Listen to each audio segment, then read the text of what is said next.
Bismillahirrahmanirrahim. Assalamualaikum warahmatullahi wabarakatuh. Alhamdulillahirabbil alamin. Wassalatu wassalamu ala asrofil amdi wal mursalin wa ala alihi wa ashabihi ajmain, amma ba'du. Asyhadu an la ilaha illallah wa asyhadu anna Muhammadar Rasulullah.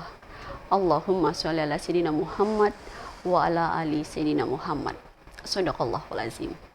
Permisi yang dirahmati oleh Allah Subhanahu wa taala. Alhamdulillah senang sekali pada kesempatan yang sore hari ini saya Diva Jeffrina dapat hadir menjumpai Anda di bulan suci Ramadan 1444 Hijriah, tepatnya di puasa kita yang ke-15. Dan pada hari ini acara Hikmah Ramadan tayang setiap hari pukul 5 hingga waktu berbuka tiba. Dan tema kita pada sore hari ini yaitu Mukjizat Al-Quran. Subhanallah, tema yang sangat luar biasa pada hari ini. Dan di samping saya sudah ada Ustadz Haji Muhammad Thohir MPDI. Assalamualaikum Ustadz. Waalaikumsalam warahmatullahi wabarakatuh. Apa kabar Ustadz hari ini? Alhamdulillah baik. Alhamdulillah baik ya Ustadz ya. Iya baik Ustadz, sebelum kita masuk ke tema kita pada hari ini ya Ustadz ya, mari kita dengarkan terlebih dahulu pembacaan surat Al-Baqarah ayat 23 oleh qori kita yaitu Bapak Muhammad Zubir SPD.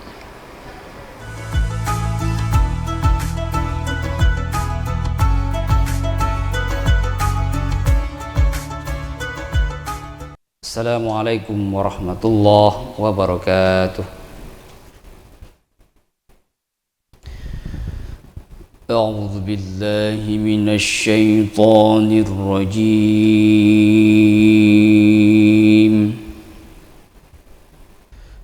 بسم الله الرحمن الرحيم.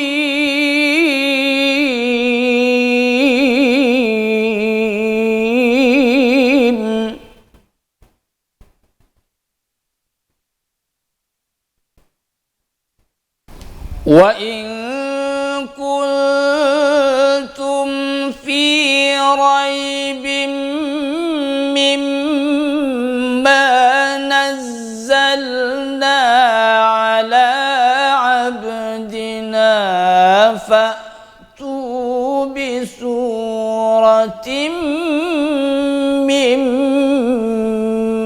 مثله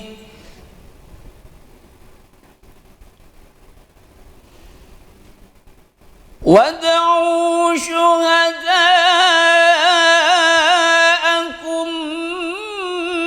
من دون الله إن كنتم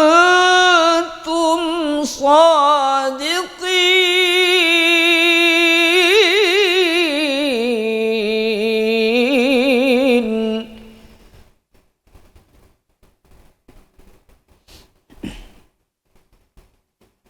فإن لم تفعلوا ولن تفعلوا فاتقوا النار التي وقودها الناس والحجارة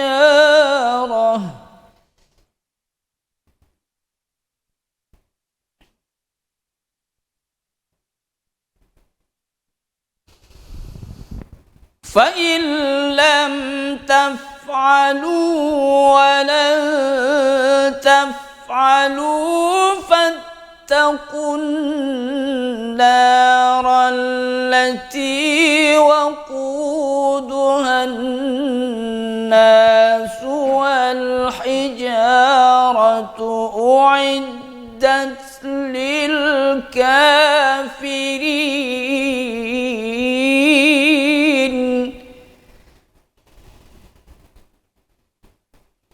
وإن كنتم في ريب مما نزلنا على عبدنا فأتوا بسورة من مثله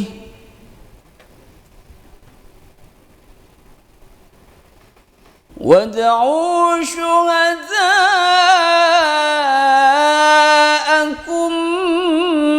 من دون الله إن كنتم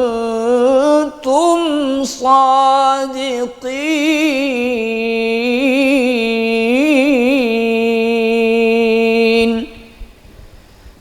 صدق الله العظيم.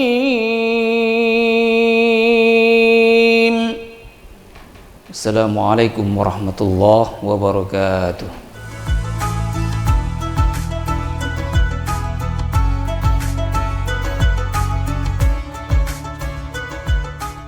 Shadaqallahul azim. Nah, pemirsa, tadi kita sudah mendengarkan bersama pembacaan surat Al-Baqarah ayat 23 yang dibacakan langsung oleh qori kita, yaitu Bapak Haji Zubir SPDI. Dan kita masuk ke tema kita pada hari ini, yaitu Mukjizat Al-Quran bersama Ustadz Haji Muhammad Thohir MPDI. Baik Ustadz, tema kita kan luar biasa sekali Ustadz ya, Mukjizat Al-Quran. Nah, mungkin kita masuk di pengertiannya terlebih dahulu, atau bagaimana nih Ustadz? Boleh dijelaskan? Silakan. Bismillahirrahmanirrahim. Assalamualaikum warahmatullahi wabarakatuh. Waalaikumsalam warahmatullahi wabarakatuh. Alhamdulillahirabbil alamin. Allahumma shalli ala sayyidina Muhammadin wa ala alihi wa ashabihi ajma'in. Qala Allah ta'ala fil Qur'anil Karim, a'udzu billahi minasyaitonir rajim. Wa in kuntum fi raibin mimma nazzalna ala 'abdina fa'tu bi suratin min mislihi wad'u syuhada'akum min dunillahi in kuntum shadiqin.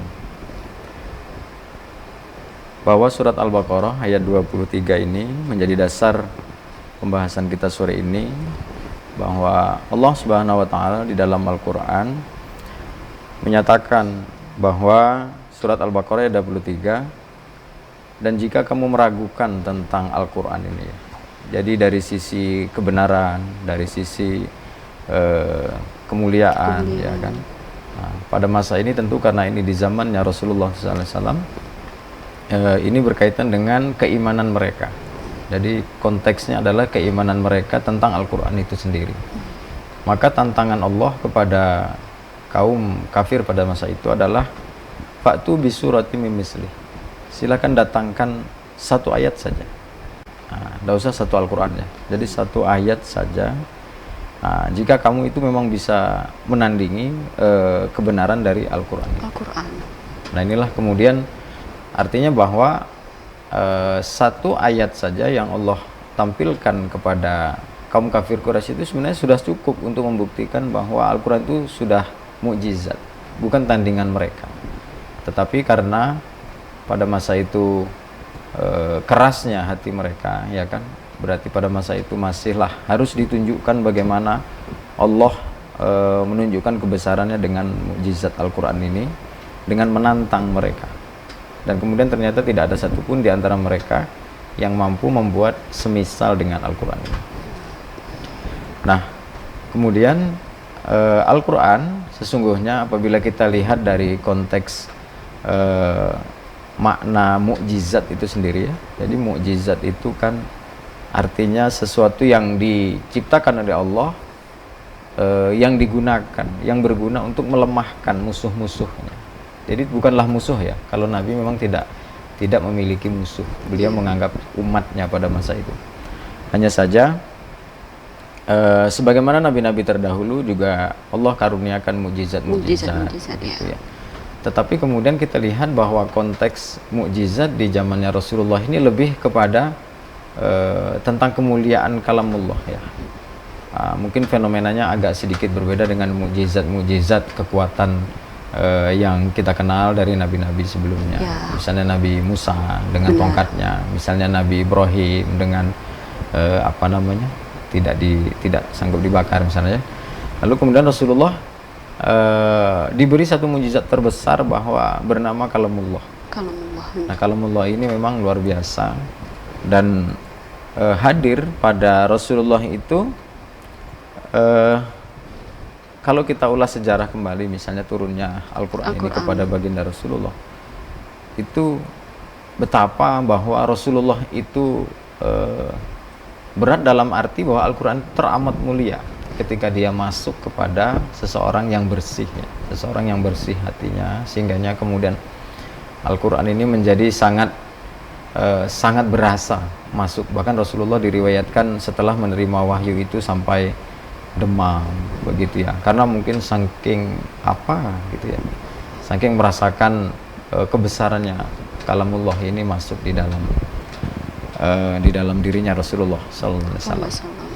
Nah, kemudian apabila kita lihat juga Al-Quran, memang pada awal-awalnya Al-Quran ini tidak dibukukan ya seperti sekarang, tidak dibukukan seperti mushaf seperti ini. Ini mushaf ini justru ada itu generasi setelahnya Rasulullah SAW, atau pada akhir-akhir lah dakwahnya Rasulullah SAW. Pada awal-awalnya Al-Quran juga masih ditulis-tulis di dinding-dinding, di tulang-tulang, di ranting-ranting, lalu dikumpulkan. Lalu kemudian, tetapi Al-Quran pada masa itu tidak hilang. Nah, karena Allah sudah menjanjikan bahwa sebagaimana dikatakan dalam surat Al-Hijr ayat 9, Allah katakan inna nahnu nazzalna dzikra wa inna lahu lahafidun. Bahwa aku yang menurunkan Al-Quran, kata Allah, dan aku yang pasti menjaganya. Sungguh aku yang menjaganya. Iya, baik Ustadz. Kita break dulu sebentar, nanti kita sambung lagi ya Ustadz ya, tentang tema kita pada hari ini, yaitu mukjizat Al-Quran. Baik, pemirsa jangan kemana-mana, kami akan kembali setelah pesan-pesan berikut ini.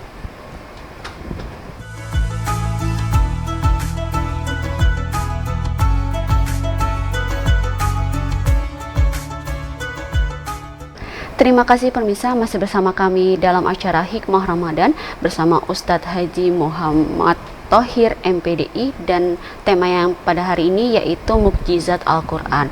Dan tadi sudah dijelaskan dengan Ustadz tafsir dari surat Al-Baqarah ya, yang dibacakan oleh qori kita yang segmen pertama tadi, ayat 23, dan juga pengertian dari mukjizat Al-Quran itu tadi sendiri. Nah, ada nggak Ustadz, zaman dahulu itu kan di zaman Nabi Muhammad SAW, ada nggak para kaum kafir yang tidak percaya dengan Al-Quran ini, ada usaha-usaha tertentukah mereka untuk membuat surat atau membuat apalah gitu yang tidak percaya dengan Al-Quran, atau bagaimana nih kemuliaan dari Al-Quran itu sendiri? Silakan Ustaz.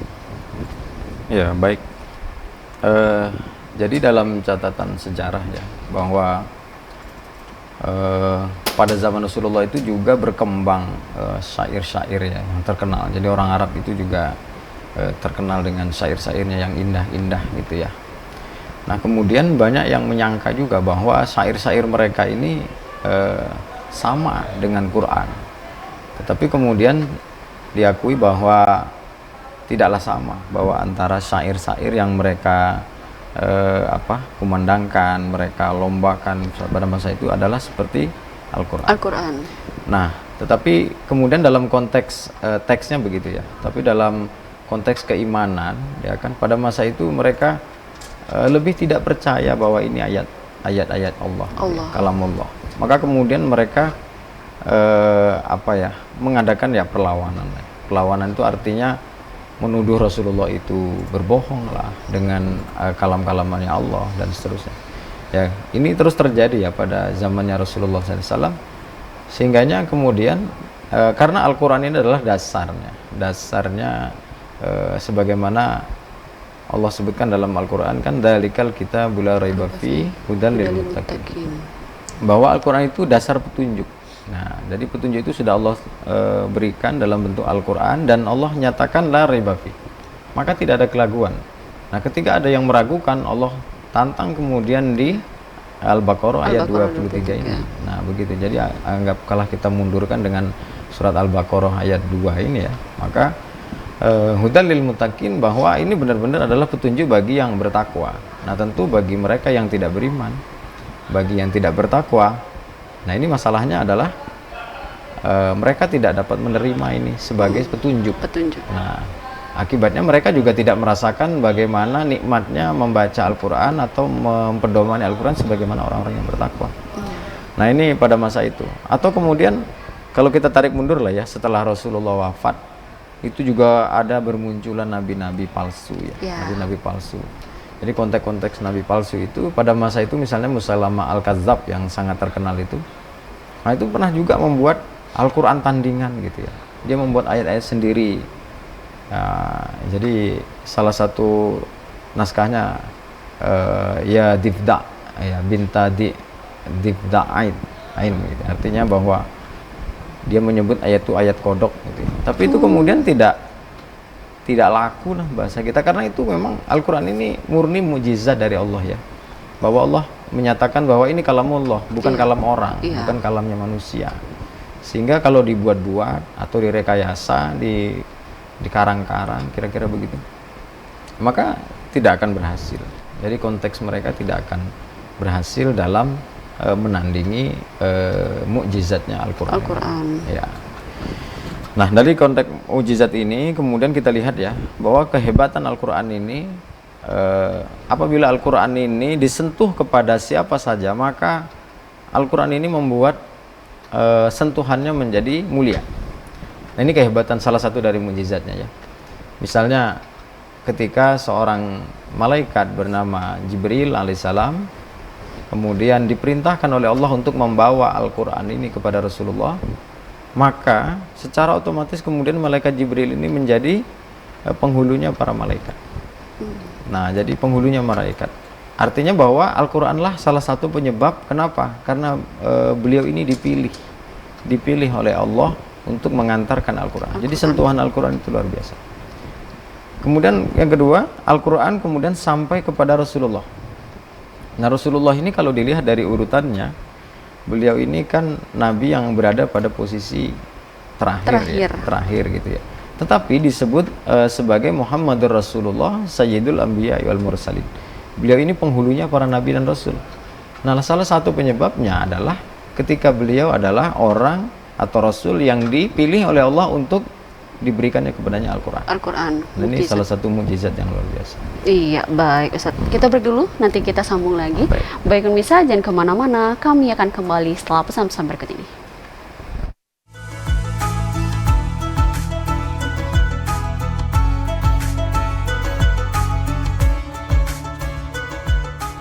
Terima kasih pemirsa, masih bersama kami dalam acara Hikmah Ramadan bersama Ustadz Haji Muhammad Thohir MPDI, dan tema yang kita bahas pada hari ini yaitu mukjizat Al-Quran. Nah, tadi sudah Ustadz jelaskan tafsir dari surat Al-Baqarah ayat 23, pengertian mukjizat Al-Quran tadi, dan juga kemuliaan dari Al-Quran. Nah, Ustadz, apakah mukjizat Al-Quran ini masih bisa kita rasakan hingga saat ini, Ustadz? Boleh dijelaskan? Silakan. Baik, pemirsa TVRI Jambi semua. Sesungguhnya mukjizat Al-Quran ini abadi ya dari Allah SWT dan hadiah terbaik untuk kita, ya kan? Sesungguhnya siapapun mereka yang kemudian mendekat dengan Al-Quran, bersama dengan Al-Quran, maka Al-Quran ini menjadi sahabat. Sahabat itu kalau terminologinya adalah yang akan menyertai kita baik dalam suka maupun duka, itu disebut dengan sahabat. Maka kemudian Al-Quran adalah salah satu hadiah dari Allah, sahabat kita di dunia, nanti sahabat kita ketika kita mungkin di alam kubur kita, bahkan akan menjadi sahabat yang menjadi syafaat di hari akhir. Nah, ini artinya bahwa saat ini Al-Quran itu adalah sahabat kita. Jadi mereka orang yang mau bersahabat dengan Al-Quran, mau mendekat dengan Al-Quran, maka kemudian akan banyaklah mukjizat kehidupannya, akan banyak kemudian pertolongan-pertolongan Allah yang akan masuk ke dalamnya. Misal Rasulullah SAW menyebutkan bahwa salah satu orang terbaik di atas dunia ini adalah orang yang mau mengajar Al-Quran, belajar dan mengajar. Ya, khairukum man ta'allama Al-Qur'ana wa 'allama. Jadi artinya untuk menjadi orang yang terbaik di hadapan Allah itu bisa dipilih dari Al-Quran. Berarti kan ini hebat Al-Quran ini. Jadi dengan kita membacanya, dengan kita mencintainya ya, kemudian apalagi sampai mengkajinya, mengamalkannya, maka otomatis ya kemudian akan terangkatlah derajatnya, akanlah dimuliakanlah. Kenapa? Karena kembali ke kemuliaan Al-Quran. Sebagaimana tadi ya, malaikat itu menjadi mulia karena Al-Quran. Rasulullah menjadi penghulu Nabi juga salah satunya karena Al-Quran.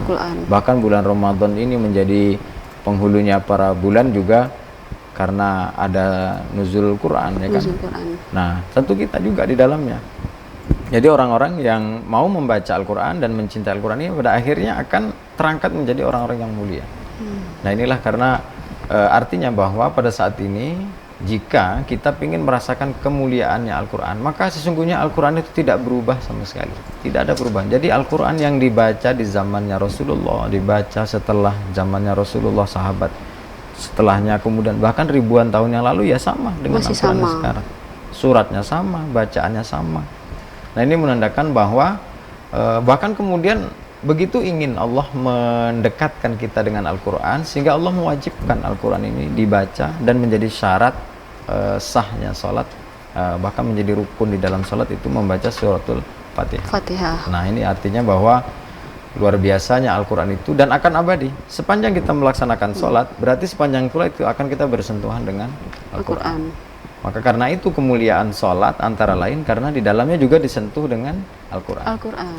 Nah, maka itu harapannya kita, ya kan, harapan kita kepada kaum muslimin muslimat yang ingin, ya kan, ingin merasakan bagaimana mukjizatnya Al-Quran. Maka tempatkan Al-Quran sebagaimana seharusnya Al-Quran ditempatkan, ya kan, di hati kita, di rumah kita, bahkan di acara-acara kita bacakan Al-Quran, ya kan, dan kita dengarkan agar Allah memberikan rahmat bagi kita semua.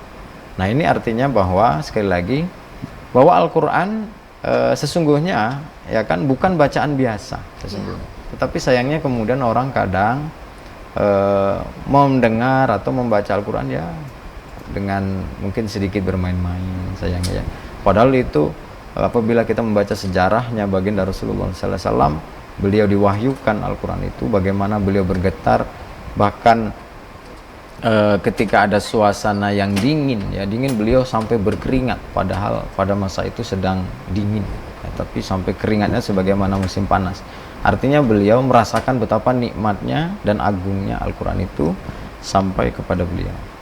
Nah, inilah sekarang, ya kan, Rasulullah mengatakan bahwa taraktu amrayni lan tadillu abada idza tamassaktum bihima wa kitabullah wa sunnatu Rasulillah. Bahwa sepeninggalku nanti, kata Rasulullah, aku tidak meninggalkan harta, aku tidak meninggalkan kerajaan, aku tidak meninggalkan apa gitu ya. Tetapi Rasulullah meninggalkan dua, dan yang beliau tinggalkan yang abadi dan baik untuk kita adalah warisan terbaik dari Allah adalah kitabullah atau Al-Quran ini. Nah, kemudian Al-Quran, ya kan, yang saat ini kita baca, ya kan, yang kita pelajari ini sudah dalam bentuk terbaik, sudah disusun oleh para ulama-ulama, sudah dengan sangat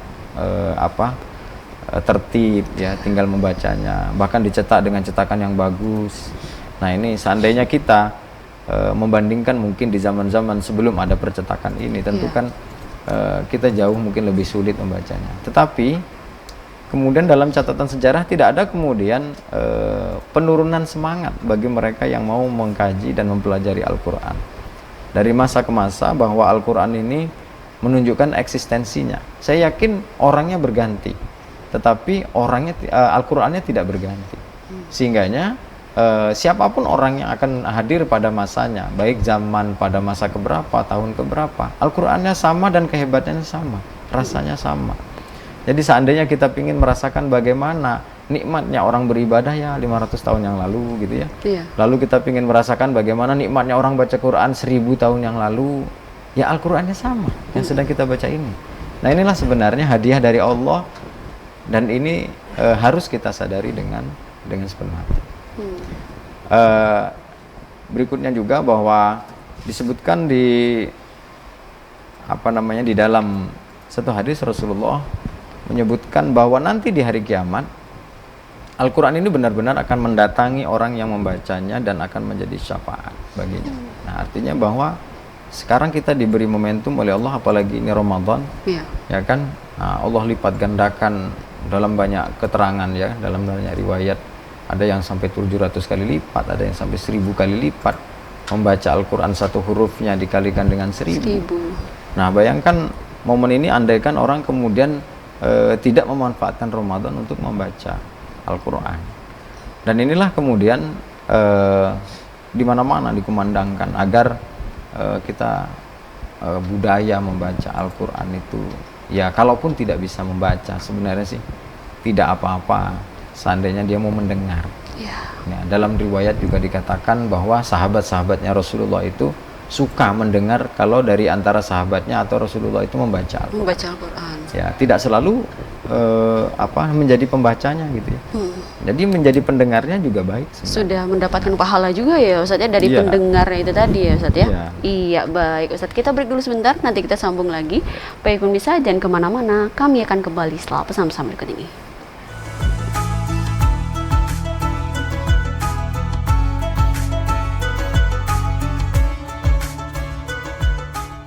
Terima kasih pemirsa, masih bersama kami dalam acara Hikmah Ramadan bersama Ustadz Haji Muhammad Thohir MPDI, dan tema kita pada hari ini yaitu Mukjizat Al-Quran.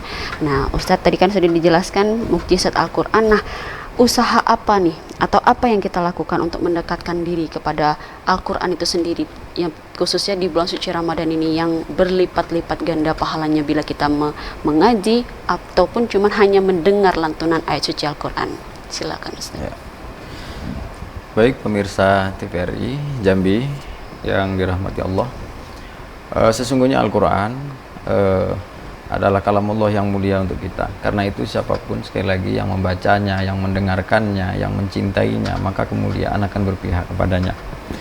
Nah, kita sedini mungkin ya harus berusaha untuk kepada anak-anak kita terutama memperkenalkan Al-Quran, mewajibkan kepada mereka untuk membaca Al-Fatihah dengan baik, ya masuk ke pengajian-pengajian.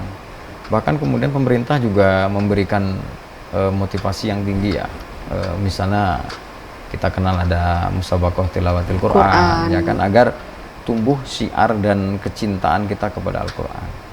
Nah, ini semata-mata dilakukan bagian dari metodenya.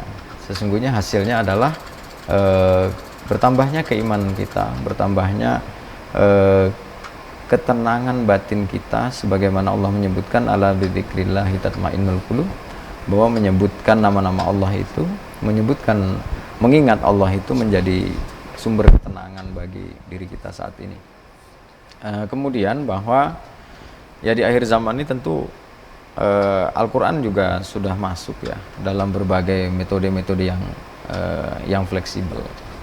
Kalau dulu kita mau membaca Al-Quran harus pakai mushaf, harus masuk ke masjid gitu ya, atau membawa mushafnya kemana. Sekarang bahkan sudah ada di HP, handphone, sudah ada di mana-mana ya, sudah mungkin. Dan ini sesungguhnya fasilitas baik bagi kita ya. Tinggal kita ikuti bagaimana adabnya, cara membacanya dengan yang baik gitu ya. Meskipun itu misalnya di dalam HP, tetaplah kita menyadari bahwa itu Al-Quran. Nah, tempatkan dia di tempat yang baik dan terhormat. Misalnya tidak membawanya masuk ke dalam kamar mandi misalnya, atau toilet ya, atau kemudian meletakkan di bawah sehingga sejajar dengan kaki. Misalnya, sehingga hal itu meskipun kelihatannya dia di dalam HP saja, tetapi sesungguhnya kembali bahwa Al-Quran ini adalah kemuliaan dari Allah untuk kita. Nah, usaha ini tentu penting ya, agar kita kemudian setiap hari sekurang-kurangnya ya, walaupun kalau kita mengerjakan sholat berarti kita otomatis sudah baca Al-Quran, minimal Al-Fatihah. Al-Fatihah ya. Tetapi kita kan tidak cukup yang wajib saja ya. Kita tambah yang sunnah-sunnah di luar ini, apalagi ini konteks bulan Ramadan. Ya kan, apa yang bisa menghatamkannya ini luar biasa. Ya, hurufnya berapa Al-Quran itu banyak gitu ya. Suratnya banyak, ayatnya banyak. Nah, tentu kalau dikalikan dengan kelipatan Ramadan dengan kelipatan pahala yang Allah berikan, tentulah ini amunisi yang kuat bagi kita untuk meningkatkan kecintaan kita kepada Al-Quran. Nah, yang berikutnya bahwa saat ini Al-Quran benar-benar adalah mukjizat, ya kan, mukjizat bagi kita. Bahwa kalau kita renung-renungkan, kalau kita lihat lembaran demi lembaran, kalimatnya begitu indah dan baik. Bahwa Allah sebutkan watammat kalimatu rabbika sidqan wa adla. Bahwa Al-Quran ini Allah sebutkan sebagai sesuatu yang sudah sempurna, sudah sempurna. Bahkan di ayat terakhir itu ketika diturunkan juga Allah sebutkan bahwa hari itu sudah Allah sempurnakan Al-Quran.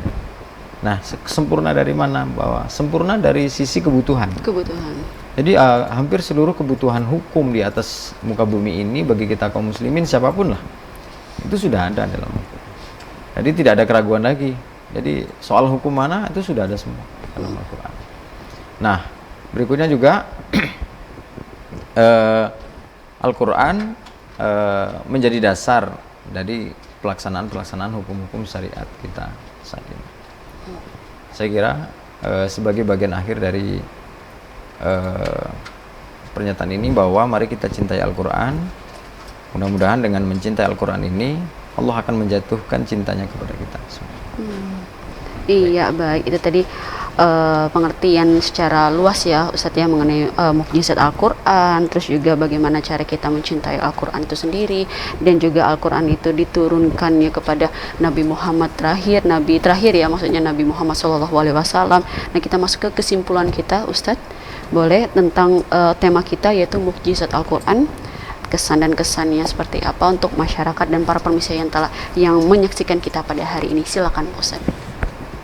Baik pemirsa TVRI Jambi, sesungguhnya Allah telah menurunkan yang terbaik bagi kita Al-Quran sebagai mujizat baik bagi Rasulullah, bahkan sudah dapat kita rasakan sampai saat ini. Karena itu jangan lupa membaca Al-Quran sesering mungkin, kita mengunjunginya, menjadikannya sahabat. Insya Allah Ramadan ini adalah salah satu dari momen terbaik kita bersahabat dengan Al-Quran. Al-Quran akan menjadi sahabat kita di dunia dan akan terus menjadi sahabat kita sampai nanti kita masuk kepada surganya Allah Subhanahu wa Ta'ala. Mari ramaikan Ramadan dengan membaca Al-Quran. Mudah-mudahan Allah memberikan rahmat kepada kita semua. Dan sesungguhnya Al-Quran ini Allah turunkan kepada kita dalam kesempurnaannya. Kita tinggal membacanya, bahkan akan habis waktu kita untuk mendalaminya. Kenapa? Karena begitu dalamnya, begitu luasnya, begitu banyaknya ilmu yang Allah karuniakan kepadanya. Bahkan 1 atau 2 ayat saja sudah cukup dan mengangkat kita kepada kemuliaan kehidupan kita. Belum lagi sampai nanti di akhirat, dan kita akan mendapatkan syafaat dari Al-Quran ini bersama Rasulullah SAW. Udah cukup Pak Ustadz? Mungkin ada lagi kira-kira yang mau disampaikan kepada para pemirsa tentang mukjizat Al-Quran ini. Jangan sampai ada yang kita sebagai umat yang merugi ya Ustadz ya, karena misalnya di bulan suci Ramadan ini kan berlipat-lipat ganda yang kita kerjakan, dari puasa, sholat, yang wajib-wajibnya Ustadz, sampai membaca Al-Quran itu sendiri. Dimana tadi Pak Ustadz juga sudah bilang bila tidak bisa membacanya, kita hanya cukup mendengarkannya saja sudah mendapatkan pahalanya lagi ya Pak Ustadz ya. Boleh dijelaskan sedikit lagi Pak Ustadz tentang ini? Oh ya, saya ingin mendorong sedikit ya, utamanya kepada adik-adik kita ya, generasi remaja ini yang saat ini sedang viral ya. Ada geng motor ya, ada perang-perang apa ini gitu, perang sarung, perang apa ya, yang mungkin bisa membahayakan dan tidak baik ya. Nah, ada baiknya mungkin ya kan, karena pentingnya mereka didekatkan kepada lantunan Al-Quran, hikmah Al-Quran, sehingganya Al-Quran bisa menjadi warna dan cahaya di dalam dirinya, dan anak-anak ini, anak adik-adik kita mungkin bisa menjadi lebih baik untuk generasi-generasi yang akan datang. Kita membayangkan apabila mereka tidak bisa baca Quran, tidak mau membaca Al-Quran, tidak mendekat dengan Al-Quran, siapa yang akan menerangi hatinya? Ya kan, tentu hati kita tidak bisa diterangi dengan fisik, tapi diterangi dengan Al-Quran yang Allah berikan sebagai petunjuk dan tidak ada keraguan di dalam. Iya, berarti tergantung lagi dengan diri sendiri ya Pak Ustadz ya, tapi juga ada masukan dari para keluarga, orang tua ya pastinya ya Pak Ustadz ya, untuk anak-anaknya bisa belajar, mengaji, dan memahami tentang Al-Quran itu sendiri ya Pak Ustadz ya. Ya, baik. Jadi orang tua pada posisi ini adalah posisi yang juga sama pentingnya dengan kita anaknya atau siapa, ya kan? Sebab kadang-kadang anak-anak itu berhasil juga karena dorongan orang tua. Iya. Ada yang anak-anak memang berhasil walaupun orang tuanya tidak ya. Jadi memang ada kalanya memang anak-anak kita, adik-adik kita itu ya yang memang harus didampingi dan didorong oleh orang tua. Ya, saya sering memberikan motivasi kepada orang-orang tua ya jangan terlalu pelit dengan anak gitu ya. Misalnya berikanlah hadiah kepada mereka yang hatam Al-Quran, berikanlah hadiah kepada mereka yang sudah hafal 1 surat, ya kan, walaupun surat-surat pendek. Dengan itu mereka senang, senang, ada termotivasi, apresiasinya. ada semangat, ada gairah. Nah, kita dari situ dulu lah. Iya. Nanti kan usaha mereka sampai kepada titik mereka mencintai Al-Quran dengan dirinya sendiri, saya yakin ada masanya. Iya, baik Pak Ustadz. Luar biasa sekali tentang tema kita pada hari ini. Kita sudah di penghujung acara. Terima kasih Pak Ustadz untuk waktunya pada hari ini tentang tema kita Mukjizat Al-Quran. Baik pemirsa, demikianlah acara Hikmah Ramadan pada sore hari ini. Saya Diva Jefrinda dan kurang bertugas mohon nurul aman Anda. Terima kasih. Wabillahi taufiq wal hidayah. Wassalamualaikum warahmatullahi wabarakatuh.